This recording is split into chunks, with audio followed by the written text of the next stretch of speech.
Hello and welcome to the Indian Ocean World podcast. My name is Sam Gleave Riemann. I'm a project manager here at the Indian Ocean World Center at McGill University, Montreal, and producer of this show. Today, to begin our fall 2024 season, I am so excited to say that we're doing something new, turning the episode over to a fellow podcaster. That podcaster is Marit Kleinert, a master's candidate in human geography, globalization, media, and culture at the University of Mainz. Marit studies under Professor Julia Verne, one of the partners in the Appraising Risk partnership under which this podcast operates. Marit also has a background in audio production, and it shows in this episode. Through a fantastic collage of field recording and interview, she takes us to Zanzibar, where we encounter a series of workers in the archipelago's vibrant women's cooperative economic sector. Marit's new show is called Beyond Theory, and a link can be found in the show notes. I know you're going to enjoy this fantastic little audio documentary as much as I did. Without further ado, let me hand it over to you, Marit. Everyone in Paje, the women, they're waking up. Everyone is looking for something to do because they're seeing changes from other women. Hello and welcome to the Beyond Theory podcast, in which we delve into captivating topics of human geography and unravel the untold stories that shape our realities. Come along for the ride with a different researcher in each episode as they take you on their field trip journeys, bringing research from the field and theory to life. I am Marit, and today it is my turn to take you on a journey to Zanzibar and dive into the world of women cooperatives.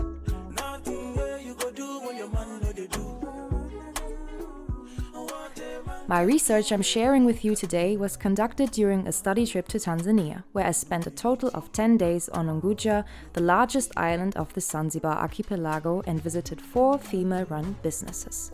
Why women cooperatives? Well, my initial interest in women cooperatives was sparked when I was doing research from my desk at home. I am personally very interested in feminist practice and also in alternative economic and social models for the future. And I found so many Zanzibari women cooperatives online that I asked myself, what's it all about? It is very interesting that there are so many all-female cooperatives in Zanzibar because in the past, women were very underrepresented in these. And so the rise in women cooperatives symbolizes a change in the gendered landscape of the island. The idea of cooperatives, however, is anything than new. Especially in Tanzania, they have a long-standing tradition. First legalized in 1920 by the British colonial power, it was the country's first president after independence, Julius Nyerere, who incorporated the concept of cooperatives into his socialist Ujamaa politics. And the human race would be much stronger if we were united. Leave the development of a country to something called the market, which has no heart at all, since capitalism is completely ruthless. My research is not aiming to be about the economic nature of cooperatives, however. In the remainder of the podcast, we will investigate how women at the cooperative of Mwani are reshaping the traditionally male-dominated space of cooperative enterprises. By centering our attention on these women and their collective endeavors today, I aim to shed light on possible transformative potentials inherent in their cooperative efforts. Through personal stories, we might uncover not only economic ventures, but recognize their meaning for society and its structures. Lastly, I aim to reflect on the results of this research in light of the concept of care as a strategy for resistance against prevailing post-colonial and capitalist power structures. Stay tuned and buckle up because our flight to Stone Town, Zanzibar is about to take off in just a few seconds.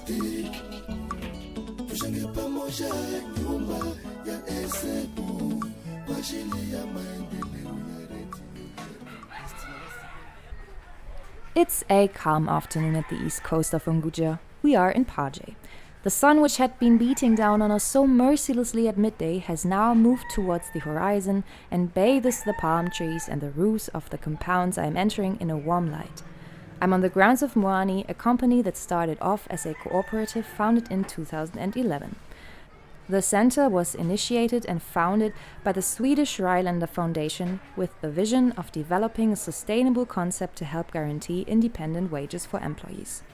The women working here cultivate and harvest seaweed and then process it for cosmetics. Their work is cyclical. They synchronize the times of harvest and production with the flood and tide of the ocean.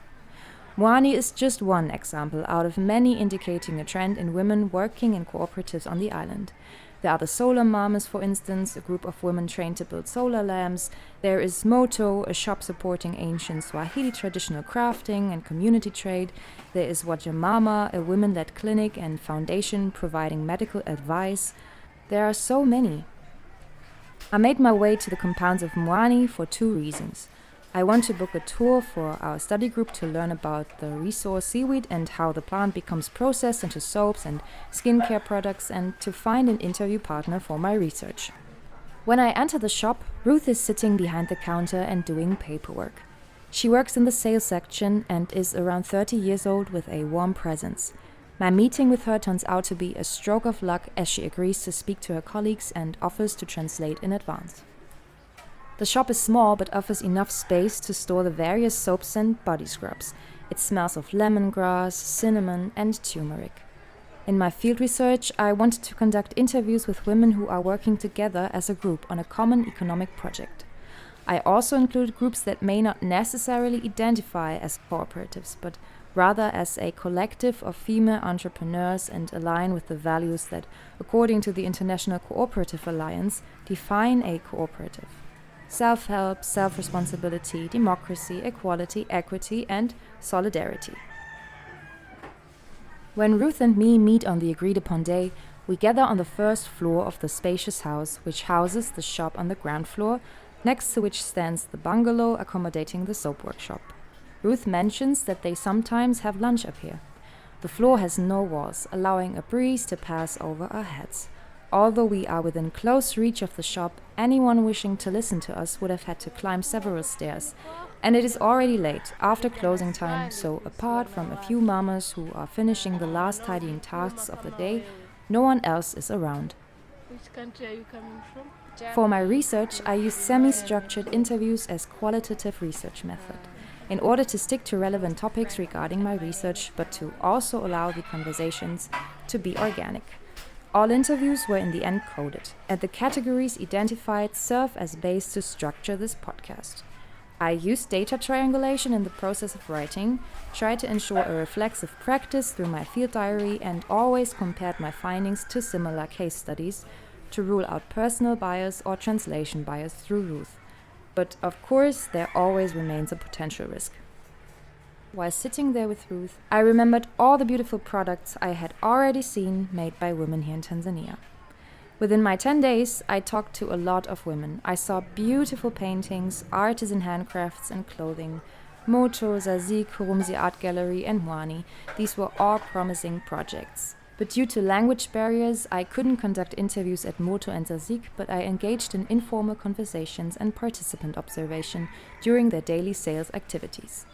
At Rumsi Art Gallery, the conversation mostly revolved around business, and consequently, the interviews at Mwani will be the backbone of this research.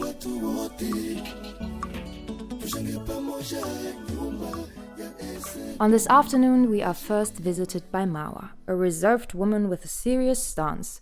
Before we start the interview, she wants to know if I also make soap, a bit suspiciously investigating my motivations to come to Mwani. The flow of the interview is initially a bit difficult, but the more time we spend together, the more the woman in her 40s begins to open up. Pili, who joins us after Mawa, is a little younger, open and curious towards me from the beginning. She already knows me from the guided tour I had participated in. I feel comfortable in both interview situations, but I am also a little nervous, especially in the beginning. Mawa exudes a presence characterized by confidence and a hint of skepticism towards me, which, however, subsides over time. Ruth provides many moments of relief through jokes and engages in intercultural communication management. Economic independence and self-organized systems of collective saving. Rather unsurprisingly, the work at Mwani seems to allow both Mawa and Pili to do investments for their future. Mawa likes hard work to achieve her goals promptly and independently without reliance on others. Pili, for whom work is of the greatest importance, appreciates that women are no longer confined to domestic roles. People were not working, they were just leaving home waiting for their husbands. But for now, she's thanking God that every woman is looking for job to do. Marwa speaks about how hardworking the women in Paje are, how they support each other, how they have formed a group and are eager to learn about finances and saving to secure their futures and invest in further business opportunities. She explains that the group has started a collective saving project that is also sparking interest in other women in Paje. So it's helping them not to spend a lot of money from their salary, making the saving. Because if you low down, you put the group down, so that levels them up. Ruth explains that essentially the women contribute to a common fund each month, and this fund is passed on to a different member every month. So we are keeping that as a play game. The women's saving aspirations are built upon a system called rotating savings and credit associations, in short called ROSCAs, which are considered localized banking systems of self-help. And I view them also as localized system of economic knowledge production. According to Hossein and PJ, knowledge production has long been prone to a post-colonial bias that understands knowledge as moving only from the West to the global South, and that is organized in centers. I feel like these community-based economies display interesting alternatives to predominant banking systems of the global North. They challenge the Western imagination of what financial systems should look like, and ROSCAs demonstrate agency and sovereignty in the everyday embodied struggles of these women by, according to Dutta and Paul, actively theorizing the transformative processes that offer hope amidst the global onslaughts of the capitalocene. Everyone in Paje, the women, they're waking up. They want to have their own small businesses. If even the husband give you a divorce, it's fine. You can be independent and do something. Ruth explains that ROSCAs are mainly used by women, and it is through the establishment of group solidarity and a collective goal that they achieve their financial goals as well as social and emotional independence from their husbands. To increase the effectiveness of their economic self-management, they engaged in expanded social networks to support each other in terms of financial investment, horizontal knowledge circulation, and motivation. One must not forget, though, that Moani itself belongs to a Dutch-Indian couple, so they are not completely economically autonomous, but their workplace functions as a sort of launchpad, a stepping stone for further social interaction and independent self-organization, as seen in the ROSCAs. Mutual learning, self-realization, and agency. Now people are waking up, people are knowing their worth, they start understanding how life is for the women. So the ones who are not working are still lazy because the husbands are telling them not to work. But the ones who are pushing themselves, asking for work, they do get work. According to Ruth, mutual exchange and the process of learning from and about each other within the cooperative lead to the women's self-awareness of their role and position in society. So everyone is waking up, everyone is looking for something to do because they're seeing changes from other women. Anthropologist Uzma Rizvi understands such self-realization as the base of change. She states that from there we begin to recognize our positions and how our positions may be at the expense of others, be those others human or non-human. I have this rainbow in myself that yellow is everything to me. I have this intuition of things. I have the leadership inside me which is telling me you can do work anywhere you want, but it just needs the courage and a place. Ultimately, the recognition of constraining social and political systems leads to agency. The women realize their worth and ask for the things they want. So did Ruth when she applied for the job at Moani, knowing she has the power to do so. Nevertheless, there is also an influx of tourists at Moani who might bring with them a distorted conception of reality fed by the classic Western or American dream. Pili says, people coming and going, they're leaving some prints on changing stuff. So changes is coming, we just need to work on ourselves. The phrase, "we just need to work on ourselves," overlooks Tanzania's localization in the extractive zone. Extractive capitalism, as Gomez Baris states, perpetuates social and economic inequalities, limiting indigenous sovereignty and national autonomy. So if Pili compares herself to these visitors, it can result in a distorted perception of self-efficacy, fostering the misconception that individual agency alone determines one's destiny, disregarding local and global power structures, especially global capitalism. Mobility and visibility of women in space. So, according to Maliva et al., in Zanzibar, the role of women in society is structured by gendered cultural norms influenced by Islamic religious influence, limiting female access to societal space. There are, for example, jobs that are deemed appropriate and jobs that are deemed inappropriate for women. This perception also leads to a lack of investment in women's education.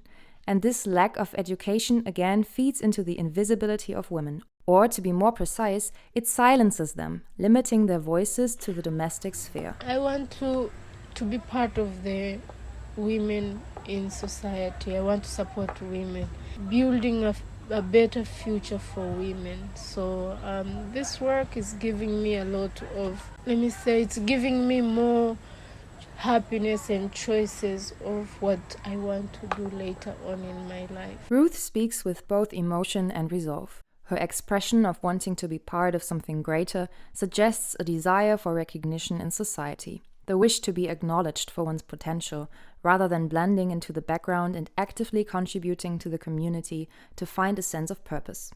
Geographer Sea-Watch argues that space and gender are intertwined, stating that gender roles determine a woman's mobility, and in some cases, her access to certain space dictates the roles she can undertake.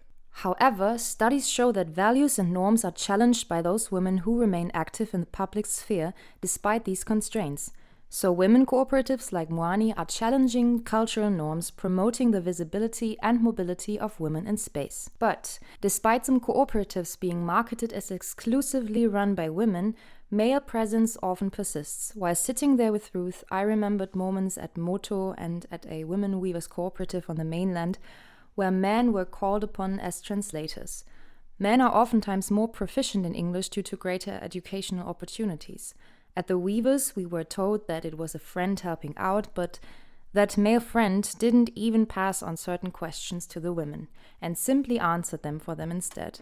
And this really denied the women to control their self-representation in space.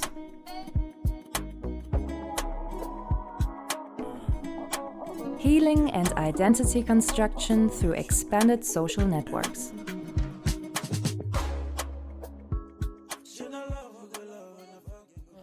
What I'm asking is, I want not only job, I want to be around women, because I feel comfortable staying in the line where there's women who are passing a lot compared to what I've passed through. Ruth is generally a joyful person. She often jokes with the women during the interviews and laughs full-heartedly. However, her expression becomes gloomy when she talks about the past. According to her, she experienced poor treatment, exclusion, and devaluation at previous workplaces and until now hasn't lived the life she desired. Now, the company of those who have been through similar experiences make her resist the narrative of shame that society imposed on her and help deal with her trauma. I am learning, I am working, and also I am healing. She now describes her life as entangled in networks of relationships, human and non-human, all intertwined with the cooperative. I love the ocean, so this ocean is helping me every day. In the evening or morning, I write anything, thoughts, bad energy things on my diary. I go, I rip it and throw it in the ocean. So the water carries, the waves carry it. I know that won't repeat again. So if it comes again, if it's a memory, bad memory, I write, I send it to the ocean. Rizvi identifies that through alliances and creating kin with others, may they be of human or non-human nature, we maintain and protect ourselves. And by building alliances and caring for others, we do also care for ourselves. This way, not only the women group, but also the ocean become sites of healing and care for Ruth, resisting the colonial endeavor of the subjugation and control over nature and people. Pili noted that the women frequently discuss everyday matters like marriage. Not all husbands are happy to have their wives earn more than them. Ruth oftentimes also mediates disputes within the workers' families and facilitates monthly gatherings for women to discuss well-being and growth. This reflects the cooperative's flat structure and commitment to inclusivity, where individual voices shape a collective identity amidst external challenges. And what I find most fascinating is that through reciprocal exchange, negative experiences seem to no longer be confined to the self, but distinguished from the individual level and recognized as part of a structural problem.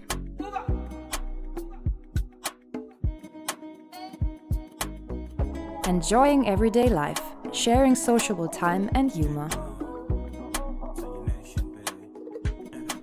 All right, we're coming to the last aspect of my research, and it does not mainly derive from the interviews, but from participant observation. I visited the Mwani site and shop 4 times, and each time lively conversations in Swahili and laughter filled my ears. The women seemed to be having a good time together. Even during the interviews, Marwa and Pili would often joke with Ruth and vice versa. And at times, I too was affectionately teased. Another moment where laughter seemed endless was the absurd situation when 3 study mates of mine tried repeatedly and unsuccessfully to drive sticks into the seabed for Pili during the tour. You're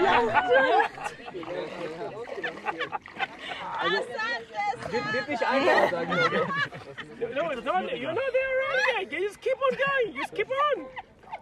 Das ist ja nicht ganz rein, das ist okay, oder? Die laufen ja Ist noch mehr, oder was? Nee, ich glaube, noch mehr. Salem muss, glaube ich, noch. Ich kann das gar nicht mehr drehen, ey. Ich glaube, bei dir passt. According to Balogun and Grabois, Western media is dominated by the overemphasis on perennial crisis, portraying daily life in Africa as nothing but hardship, violence, and despair. The authors emphasize the need for counter-narratives to the single story, so instead of focusing on the macro level, the everyday life approach, as emerged from the social sciences in the beginning of the last century, values and depicts the agency of Africans in their daily lives. In line with this approach, Perulu and Nindi identify humor, comedy, and laughing as a central part of living and enjoying daily life in East Africa. People use humor to relieve the pressures of everyday life, to commiserate about social problems, and to connect with those who hold similar views, while also creating a shared sense of value and purpose. Pili's loud laughter in response to our incompetency thus warmly encapsulated the realization that we wouldn't be physically able of doing her work. It's worth noting that Pili is at least a head shorter than most of us. So as we struggled in the scorching heat, hidden behind sunglasses and scarves, unable to even drive a stick into the ground, we became acutely aware of just how challenging Pili's work truly is. As she tried to demonstrate with gestures that we should give it a try, even I found myself initially dismissing the task as easy. The realization of the difficulty of the endeavor was accompanied by wonder and appreciative looks, which, at best, made the seaweed mama feel better understood and seen in that moment.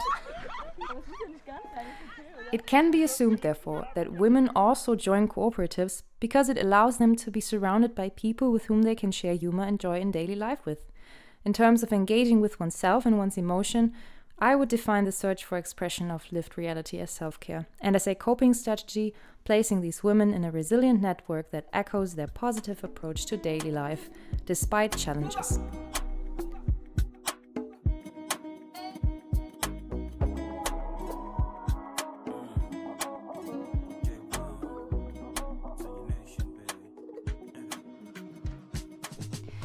I want to close this podcast with a quote by Nobel Prize winner and development economist Amartya Sen, who stated that with adequate social opportunities, individuals can effectively shape their own destiny and help each other. They need not be seen primarily as passive recipients of the benefits of cunning development programs. In my field research, I found exactly this agency in a group of women who actively shape their environment day after day in solidarity. By caring for one another, they release collective powers that ensure them more financial and emotional independence, foster women's visibility and mobility, and ultimately they reconstruct their identities through mutual learning. Since from a feminist perspective, solidarity with one another and the formation of social networks can be understood as forms of resistance to hegemonic systems, I have tried to show how care and taking over responsibility constitute driving forces in opposing hegemonic structures. When conducting this research, I always ask for the women's vision. I met humble wishes about building a house, wanting to connect with more women, or buying a boda, which is a motorbike. And sometimes I was not understood at all. What do I mean by vision? At Moto, I encountered confused looks, even after multiple times of reframing the word. Shortly after that, the woman in the shop gave up on me with an apologetic smile. And I guess this is a learning in itself. I think I expected the women to think very far ahead, to focus on large-scale change, but it felt like they were just happy in their small female community, thinking as far as tomorrow. One must critically reflect upon the expectations and the thoughts that one has when leaving the desk at home and venturing into the field. Decolonization starts in the mind, and as Spivak said, there is no such thing as a single subaltern identity. Not every post-colonial body's experience is the same. In my research, I therefore hope to have shown a counter-narrative to the predominant universal story of hardship in countries of the Global South, showing that these women need not to be seen as passive beneficiaries of local enterprise, but as a group of women who construct their environments and identities actively in solidarity, thereby offering transformative spaces of resistance through care. Okay, kesho. Okay. Haya. So, asante sana. I really hope that you enjoyed this podcast, and I will put a link to all my sources and to how I did all the interviews and all the formal background stuff into the description. I really hope that maybe next episode we will meet again. Asante sana! We would like to acknowledge the generous support of the Social Sciences and Humanities Research Council of Canada. The Indian Ocean World podcast is produced under the SSHRC-funded Partnership Appraising Risk, past and present. The podcast runs in conjunction with the annual speaker series at the Indian Ocean World Centre at McGill University, Montreal.